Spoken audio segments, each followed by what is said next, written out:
Saturday night, there are those who seek a party that ends. And Saturday night, there are those who seek a party that never ends. We seek the party that never ends. And you? The center of all here is Jesus. All the rest, cathedral, assembly, and preacher, are only signum et rimandum of the one truth. So what will we talk about today? What?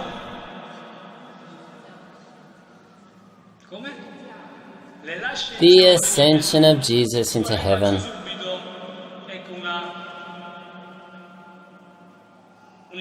So let me give you an introductive question, and then later we'll look for an answer. This is a question that Valentino asks, and we, rightly so, ask also in our community.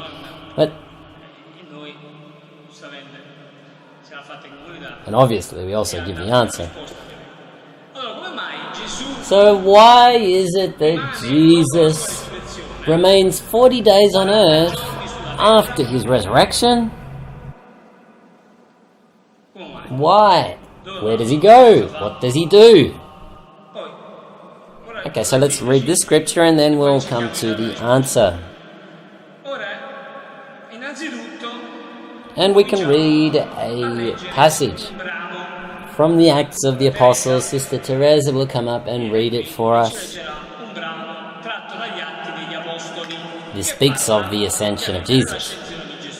So in that time Jesus said to his apostles, "It is not for you to know times or seasons which the Father has fixed by his own authority, but you shall receive power when the Holy Spirit will come upon you, and you shall be my witnesses in Jerusalem and in all Judea and Samaria and to the end of the earth." And when he had said this, as they were looking on, he was lifted up, and a cloud took him out of their sight. And while they were gazing into heaven as he went, behold, two men stood beside them in white robes, and said, "Men of Galilee, why do you stand here looking into heaven? This Jesus who was taken up from you into heaven will come in the same way as you saw him go into heaven." Now let's try to understand what this ascension into heaven can actually mean for us. And therefore, in a certain way, how can we ascend towards the heights?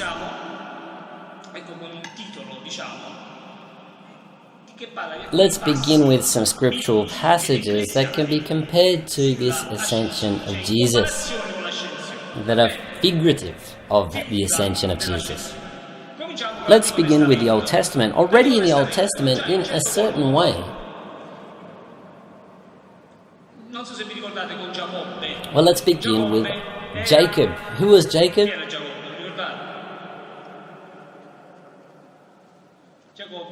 Jacob was the son of Isaac.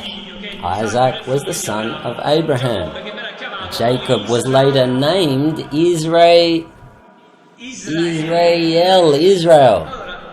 So Jacob has a dream one night where he sees a staircase coming down from heaven, in which the angels of God were descending and ascending, which we can say in a certain way is symbolic of or figurative of that ascension of Jesus. And there is Psalm 68 that says, again, figuratively of Jesus' ascension, it says, "Thou did ascend on high, leading captives." It is ascended on high, you see. In the New Testament, we read also St. Paul saying in the letter to Ephesians, where St. Paul had actually taken reference to in Ephesians 4, where it says, when he ascended on high, he led a host of captives and he gave gifts to men. So for us, what could this mean? Like when we speak of prisoners, prisoners from what? St. Paul says in the letter of Romans, he says that we are slaves when we are in sin. Jesus also in the Gospel of John says, whoever commits sin is a slave of sin. So how do we free the prisoners of sin? Someone who falls into sin, how are they meant to be freed? Confessing our sins with Jesus. So when we tell people to confess their sins to Jesus, and these people then actually go to the sacrament of confession, and they are freed from their sins, we are actually helping free people from the captivity of sin. And hence also we are on a journey towards the heights. Got it? When we help other people free themselves from sin, from the prison of sin.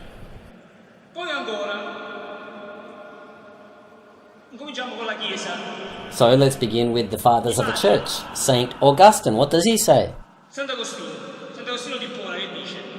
He says, every love either ascends or descends. It depends on one's desires. If it's a good desire, we will ascend towards God. If it's an evil desire, it will descend into the abyss. How often we say, oh, go wherever your heart leads you. Sometimes people say this. It depends. It depends where your desire is. I can love things of this world, things that are wicked. That desire will lead me downwards. But if I love the spiritual things, good things, that desire will make me ascend. This is more or less what St. Augustine says, so we have to reflect well about these things. Which desire? So next, St. Fulgence of the Ruspe. We're now in the medieval period. This guy's bishop. He says that Christ gave us the stairway of charity that would enable all Christians to climb to heaven. I'll now give you one of Fra Valentino's examples. That of the Virgin Mary. Now, you remember in the Gospel of Luke, right? She goes to visit her cousin Elizabeth. Now, you remember this, that it's actually written that she went in haste towards the mountain, towards the hill country. You see, because she was going to give good deeds, good works towards her neighbour. Not only material needs, but also spiritual, carrying Jesus within her. Therefore, she was doing deeds of charity both materially and spiritually, and hence was in a journey towards the heights.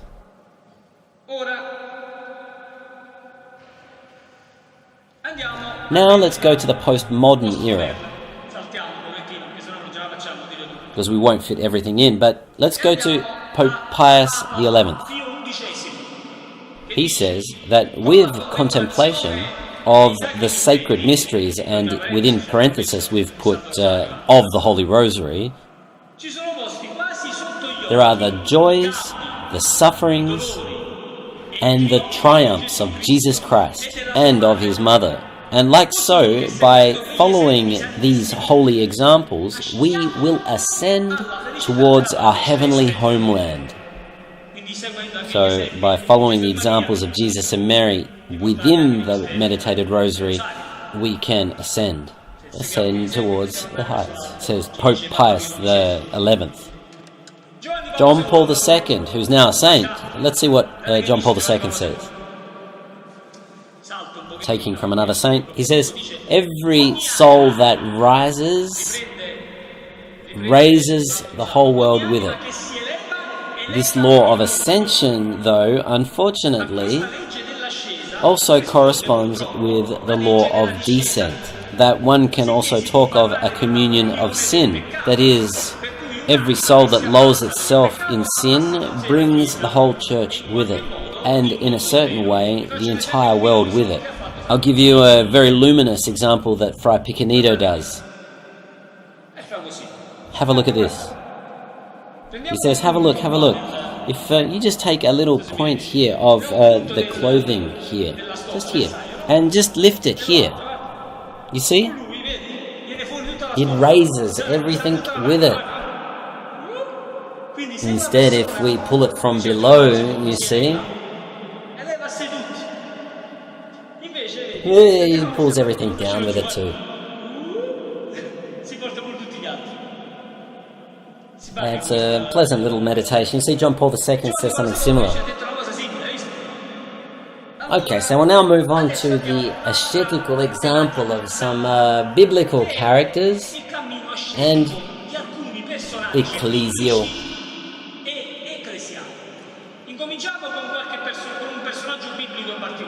Now let's start with the biblical one. I don't know if you've ever heard of this character. His name is Enoch. In the antique times before the flood, in Genesis chapter 5. Enoch walked with God, and he was not, for God took him. And then later in the book of Sirach, chapter 44, verse 16 says that Enoch pleased the Lord and he was taken up. You see, this is a prefigure of Christ's ascent into heaven. And then in the book of Hebrews, it takes up again this character of Enoch who was taken up into heaven. It says, by faith Enoch was taken up so that he should not see death. So again, another anticipation of Jesus' ascension. Let's now go to the teachings of the Catholic Church in the medieval era with St. Francis of Assisi. St. Francis won his battle against the world and was victorious over the flesh. His flesh was raised up over the 15 steps of virtue towards the eternal house of God. So what it's saying is that St. Francis ascended towards heaven step by step in virtue after virtue throughout his life towards heaven. The more we practice virtue, the more in a certain way we are on a journey towards the heights, at the imitation of the saints, and obviously Jesus the first. And so we continue on the Franciscan omnibus of sources where it speaks about the life of Francis. It speaks of a certain Friar Egidius.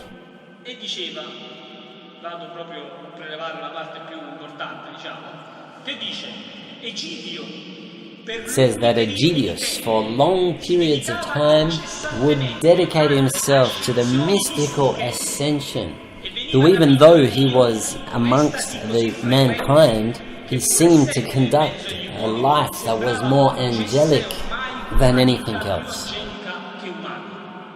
And therefore we try to live according to the Spirit and not according to the flesh. Hence we'll be doing a journey towards the heights.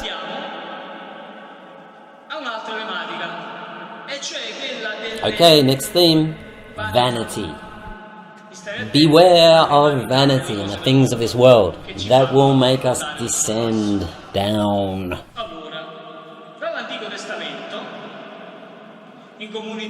So in our community we use this meditation taking from 2 points of Sirach, from chapter 38 and chapter 39.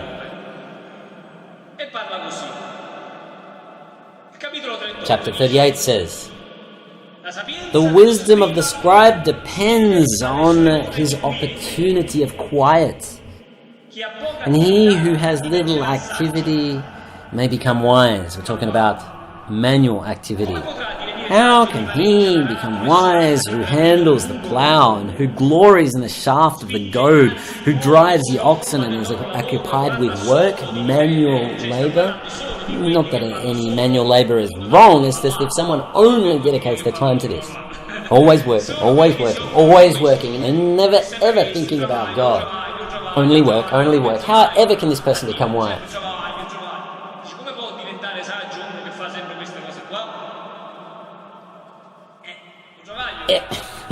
Work, yeah, it's important, but it's true, manual labour, yeah, but if it's only that, that's not going to get us into eternity. We need to think about God. He's the one that gets us there.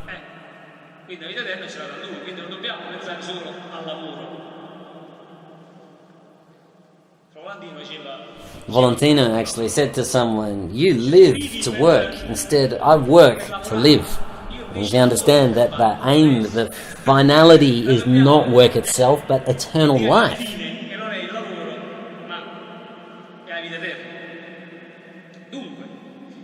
Now, chapter 39 actually says, always in Sirach,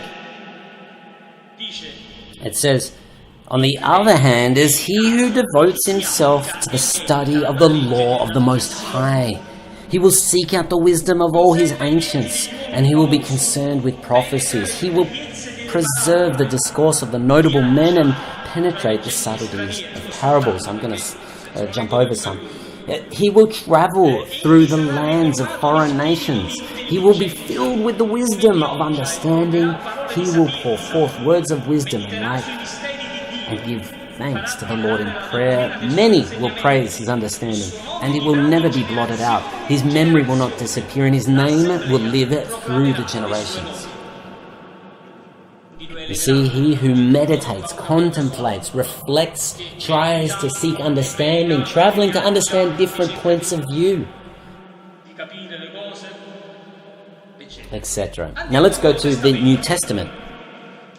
You remember Gospel of Luke where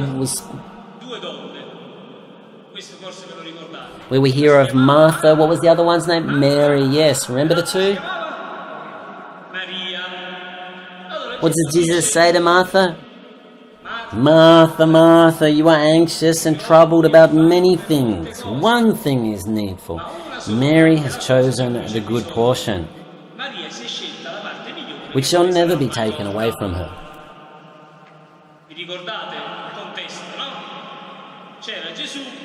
You remember the scene where Jesus was invited to their house and Martha was worrying about doing many different things to serve him. You know, preparing lunch, doing this and that, whereas Mary was sitting there beside Jesus listening to him.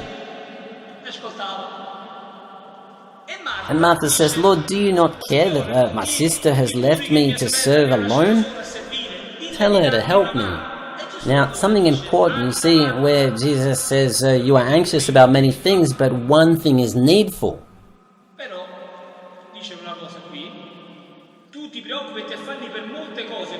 This translation, maybe not everyone can really understand it well.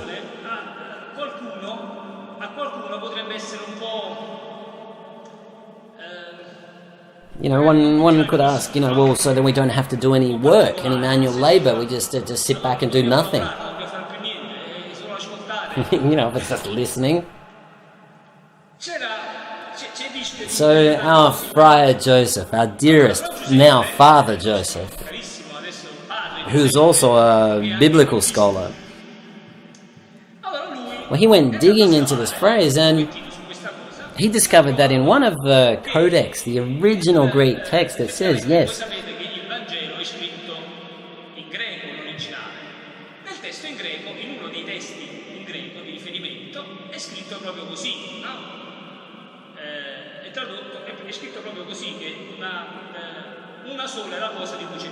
only one thing, but he found that in another codex translation that is in Greek, to be precise, this one is the Codex Vaticanus. And the Greek translation actually says, rather than one thing, it says that few things are needed. Like to say, don't worry so much about these things. They're still needed, but only, bring us a piece of bread and then come and listen. You don't have to be serving. So this is very important. Rather than just saying that one thing, listening, is necessary, it means that, several things. Just grab something small, but listening is a priority. And simplicity. You don't need to worry about all that stuff. Like Martha, she was just worrying all about this stuff and not listening to Jesus. So you can see how she was kind of exaggerated in her material labor because she said to her sister, help me serve. And the Lord says, no. You only need a few things. Once you finish, you come over and you listen to me. You need to be attentive to the word. Just like Mary, she has chosen the better part.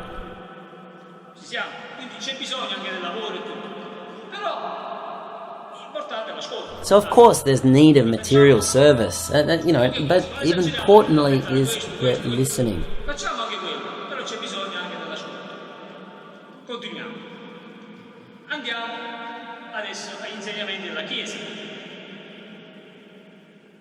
So let's continue with the teachings of the Church. Let's go to Saint Martin of Tours.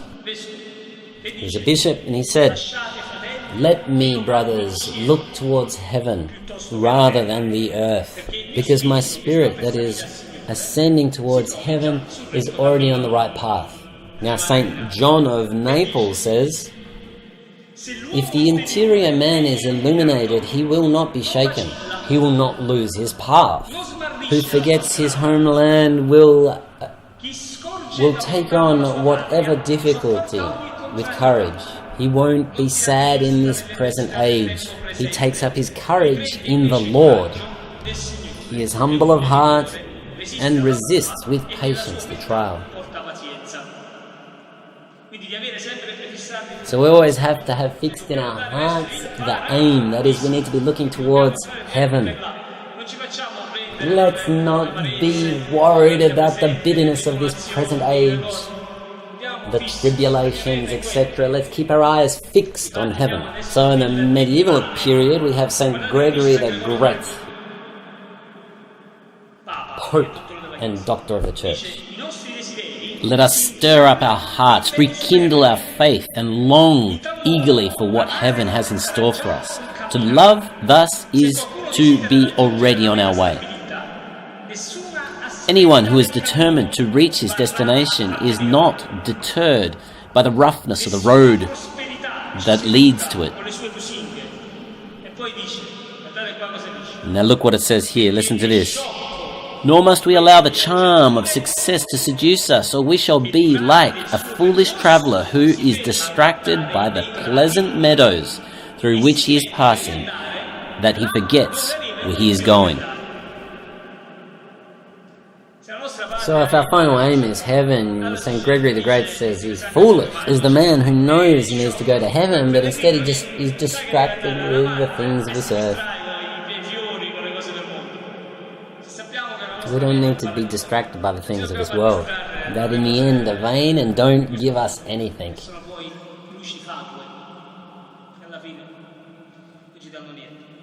Now, if we're here, it's because we already know this. Saint Anthony of Padua says that the things of this world taste sweet, but they generate a bitterness for all eternity. Saint Thomas of Aquinas: "It's better to limp along the way rather than run off track." So it's better to hobble along the way rather than with great strength go on the wrong direction. It's true that the Virgin Mary ran in haste towards the mountain, the hill country. And they reminded me about that in the community. So let's jump over the modern period and go straight to postmodern era. With San Jose Maria Escriva. Do you know who San Jose Maria Escriva is?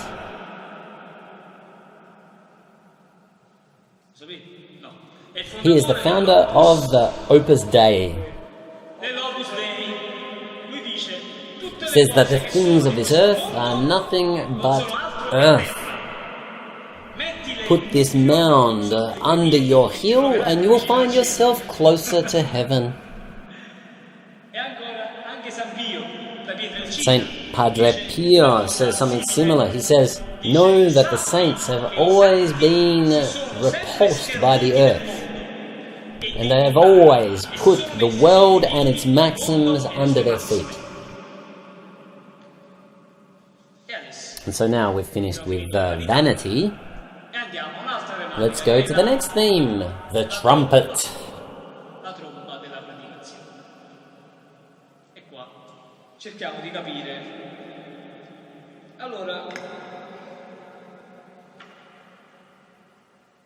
So then there is a passage in the Old Testament that says, "God ascends amongst acclamations, the Lord at the sound of trumpets." How are we to also imitate this passage? It's not like to ascend we need to sound the trumpet. So what does the trumpet mean? What could it possibly signify? Like so says the prophet Isaiah. Raise your voice like a trumpet. Announce to my people their sins, and to the house of Israel its waywardness. More or less it's like that. So when we are on the trumpet of preaching, we say, look, if you do it that way, it's not right, you've got to change your ways. The gospel says like this. Be careful because that's wrong. You know, like if we're preaching, announcing, evangelizing, then we're on a journey towards the heights. God ascends amongst acclamations the Lord at the sound of a trumpet. The trumpet of preaching. So if we want to walk on a journey towards the heights, other than detaching ourselves from the vanities of this world, as we said, other than the spiritual, material charity, as we said earlier, we also need to preach. But there's also another scriptural passage. Another passage in the Old Testament that actually says not to raise your voice. What are we meant to do? In the book of Isaiah, it says, Behold my servant whom I uphold, my chosen in whom my soul delights. He will not cry out or lift up his voice or make it heard in the streets. So when Valentino asked, of course, what am I meant to do then? Am I meant to, cry out, or am I not meant to cry out? Because the Bible is not illogical or without sense. So in these scriptural passages, it's as if God is actually like seeing how intelligent we are. Pope Pius XII actually says this too. To see how much we're going to actually try to understand. Or if we'll just give up, shut the book and then go. So then Fra Valentino, a lamp lit up in his mind to understand this. And so then look what St. Augustine says. You cease praising God when you furthen from the justice of God and what He is pleased in. In fact, if you never further from the honest life, even if your voice is silent, your life will scream. Therefore, it's our lifestyle that cries out, that screams, our witness that screams. Other than also, of course, even preaching. Therefore, telling people these things will also be rising towards the heights. And even still, St. Anthony of Padua says that the trumpet is figurative of preaching. Therefore, we will be on a journey walking towards the heights when we preach, when we evangelize with the figurative trumpet.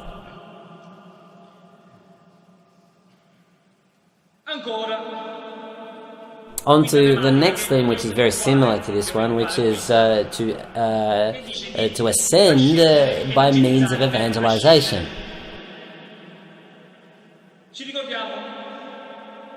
We remember in the Old Testament where it says, Rise upon a high mountain, you who carry the good news. Go up to a high mountain, O Zion, herald of good tidings. Another scriptural passage from Isaiah actually says, How beautiful upon the mountains are the feet of him who brings good tidings. As I'm sure you know, that the gospel actually means the good news or good tidings. So, Eusebius of Caesarea takes up Isaiah and says, Look, lift up your voice with strength, O Jerusalem, herald of good tidings, lift it up and fear not. Is this not a figure of those who announce the spirit of the gospel, Christ's evangelizers? Therefore, when we evangelize, we are walking towards the heights, in a way, ascending to heaven. Look what St. Anthony says. He again takes up Isaiah. Isaiah says, Rise up to a high mountain, O you who evangelize. Gregory says that who dedicates himself to the celestial office of preaching, it were as if he was seated above all things.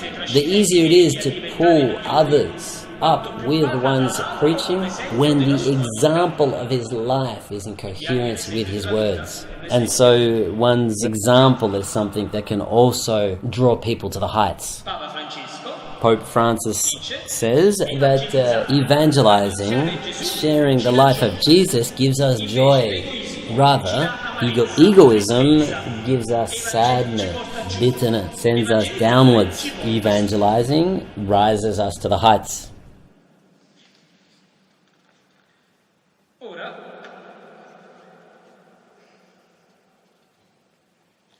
Now we're going to take up the initial question. Does anyone remember what the initial question was? What was the initial question?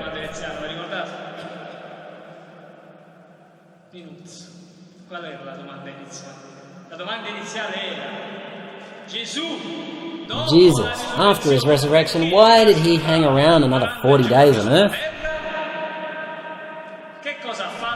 What did he do? Do you remember?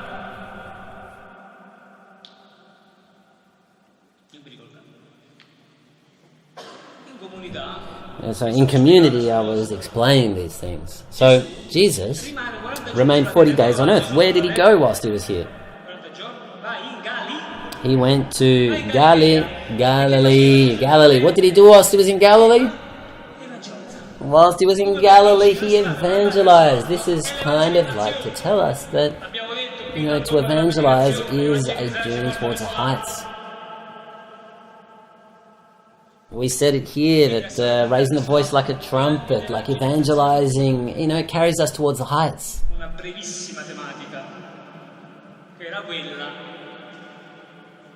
So a little brief reflection, if we could think of even hell itself. Rather than descending down into the depths of hell, we want to ascend towards the beauty of heaven. So you have St. Francis de Sales in the modern period in year 1500 something. St. Francis de Sales, if a flea in your ear, or the heat of a fever in the night, make your nights so tormented and long, just think of the night of eternity with so many torments. So let's now go on to the experiential data. We've almost finished. Look towards the things of heaven and how to reach them.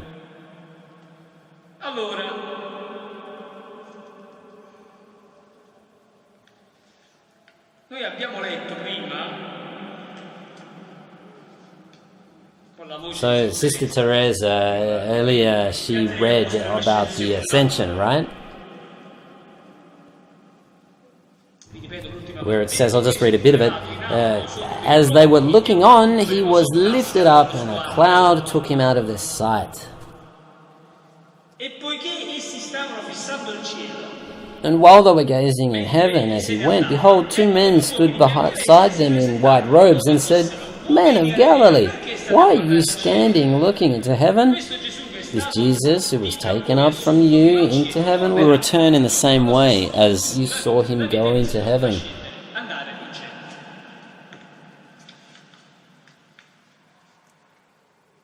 And so what's this meant to mean? What can this mean for us?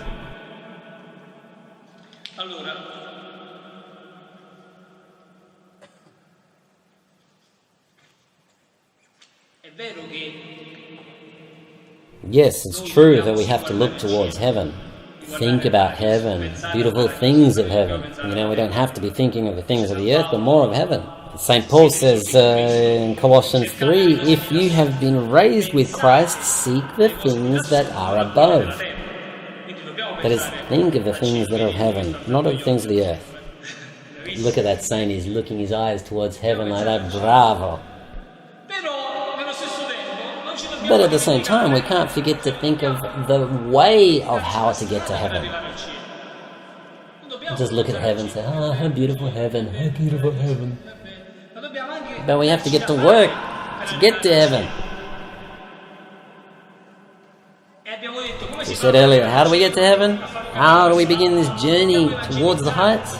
We need to announce, we need to give our witness.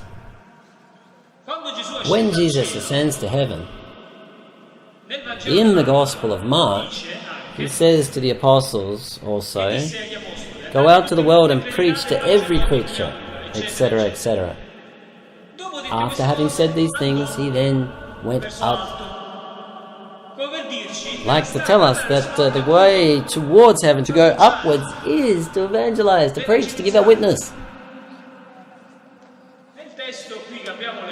The text that we read actually says, "You shall be my witnesses in Jerusalem and in Judea and Samaria to the ends of the earth." Having said this, he then went up as they were looking on.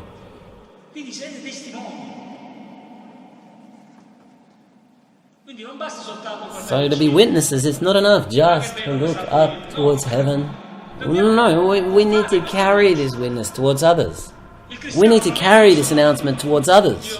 Christians sometimes only say, "Oh, pray for you, God bless you, go on your way." No, like we need to announce what Christ has actually also done in our lives. St. Paul actually says, how can they possibly believe if there's no one who has announced it to them?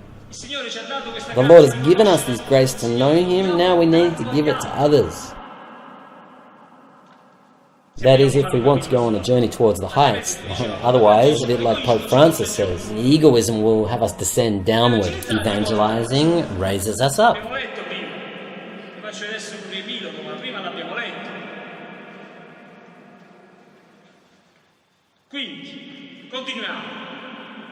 So we'll continue about looking towards the heights. Saint Augustine in the patristic period or era says, desire is almost a law of gravity for the soul. It will draw the soul towards its aim. Wherever there will be your treasure, there also will be your heart. If our treasure is attached to this earth, well, there also will our heart be.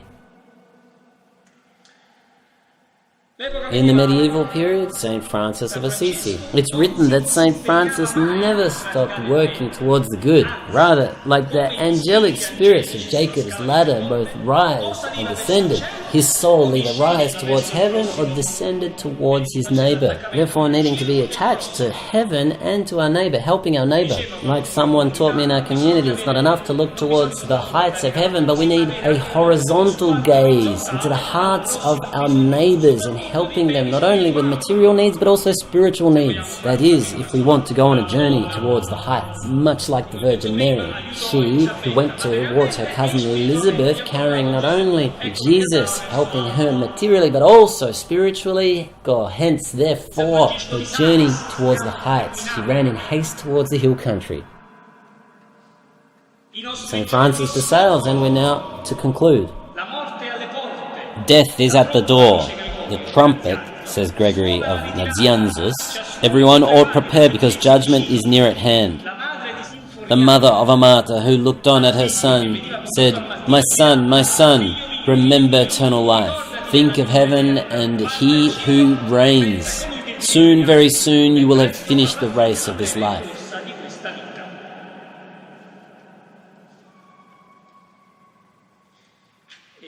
And now we're arriving to the end. Saint Curator of Ars. His name was Saint John Vianney, known as the Holy Curator of Ars, which is a city in France, which is a village in France. He who is envious always wants to rise up, whilst the saint always wants to lower himself. We put in parenthesis in pride. Like so, the envious always ends up descending down, and the saint ends up rising up, and in parenthesis, in grace. Padre Pio, Saint Pio says that one must learn to be detached from the earth, like so we will ascend to heaven.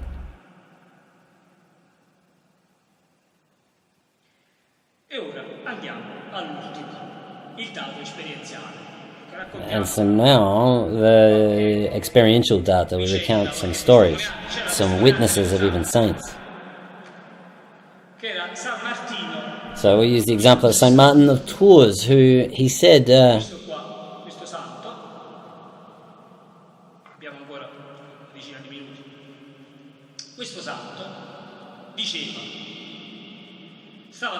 he was dying, and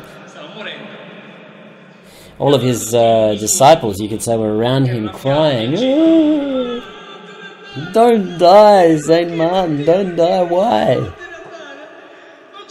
Don't leave us alone."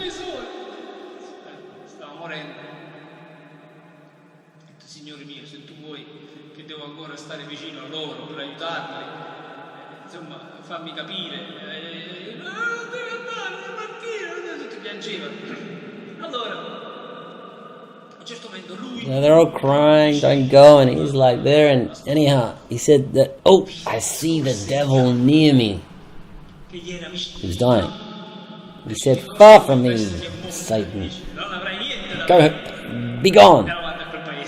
So it can be understood as like he understood that the devil was actually working through his disciples, wanting him to stay attached to this earth and attached to them. That is, attachment, be gone, I need to think of heaven. And in the end, he became a saint. And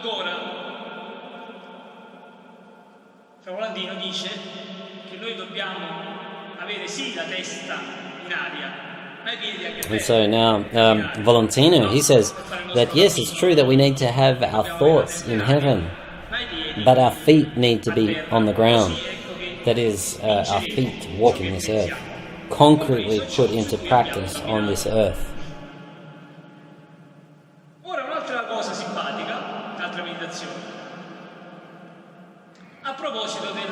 So another pleasant meditation that we have, if I'm not wrong, taken from the Gospel of Luke, where Jesus, first he blessed his disciples, and then he was taken up to heaven.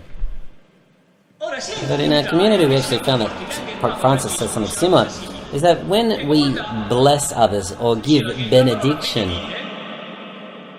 bene, good, diction, words. That is, when we say good words about others, we are on a journey towards the heights, ascension. As opposed to cursing other people, we end up on a journey of descent. In fact, in the book of Revelations, it's actually written that the accuser of our brethren has fallen down. That is, he who accused our brothers day and night before our God. So when we accuse others, we are in a journey of descent. When we speak well of others, when we raise them up, we are in a journey of ascension. Remember John the Baptist, who said, look, him, not me, him you have to follow. So he lifts up the other. The world doesn't do this. Who does this in the world? No one. I need to be first. I want to be first. I'm better than you. Instead, John the Baptist, no, him. So when we see this in others, that is, when we see the Lord in others and we raise them up for that, it's not raising up the things of the earth, but raising people up and complimenting people in the Lord, we're on a journey towards the heights. The Pope, in regards to benediction, says the expression benediction is composed of two words, bene and diction, good words. Is that when we speak well with the truth. This is found in the book that mercy is gentle stroke.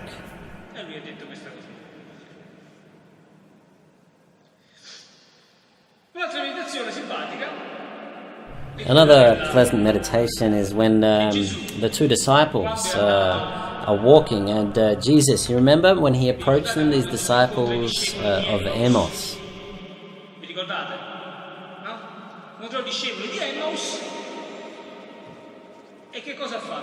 You remember? What did he do?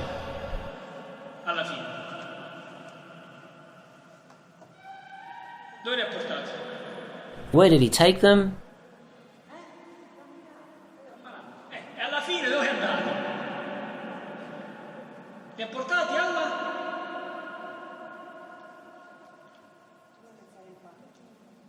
He took them to the Eucharistic banquet. They recognized him at the breaking of bread, where then he disappeared before them. And then a little later, he ascended to heaven. So, as we say in community, that if we help people back into the Eucharistic banquet, the altar of the Catholic Church, we too are on a journey towards the heights. You got it? So if we help people back into church to partake of the Eucharistic banquet, just like Jesus did with the disciples, brought them to the Eucharistic banquet, and then he later was ascended into heaven, like so, if we do this, we too will be on a journey towards the heights. Our souls ascend in a certain way towards heaven. That is, helping souls back to the sacraments. So we said, freeing prisoners towards the heights with confession, sending souls to communion, we're on a journey towards the heights, an ascension. Evangelizing, we're on a journey towards the heights, ascension. And we'll conclude with a little story, and then we have finished.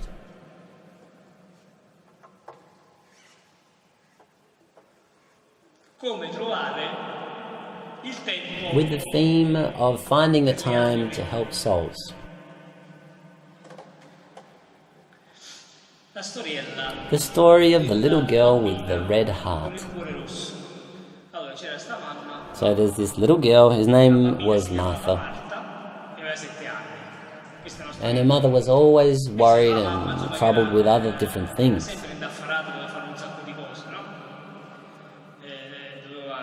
Driving her car, she was worried about the many things she had to do back at home. They had dinner, they were watching TV. They saw TV. And later, they then finally went to bed. And the child said to her mother, "Mama, Mama, Mama, I want to tell you something." "No, daughter, tell me tomorrow, child. Tell me, please." "No, well, maybe... No, please, tell me tomorrow, daughter." And so the mother then closed the door. So the mother then, sort of rethinking about it all, remembered the little face of the girl and thought, okay, I better go back and have a look. And she saw that her child was sleeping with some pieces of paper in her hand.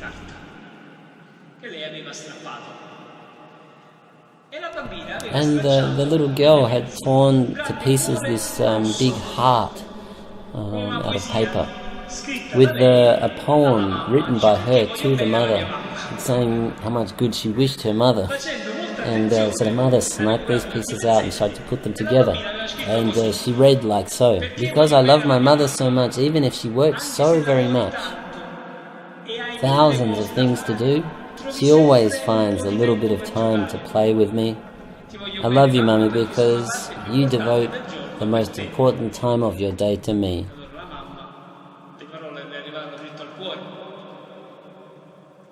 And so the mother sneaks out, and the next day comes back with pieces of chocolate, some milk.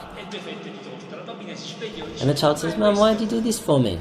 And she says, "Because you are the most important part of my day." And the little girl smiled back at her, then took the chocolate.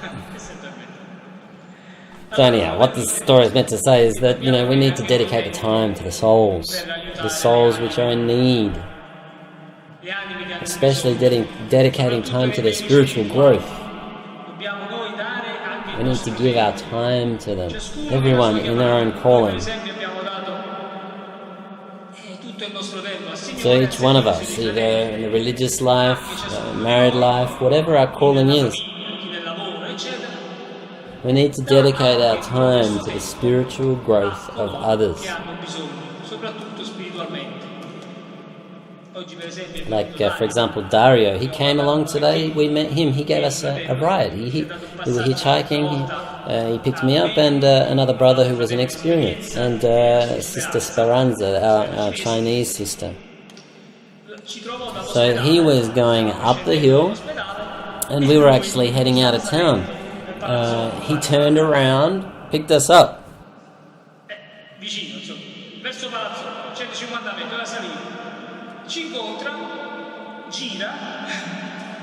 And asked where we were going. We're on our way to Assisi.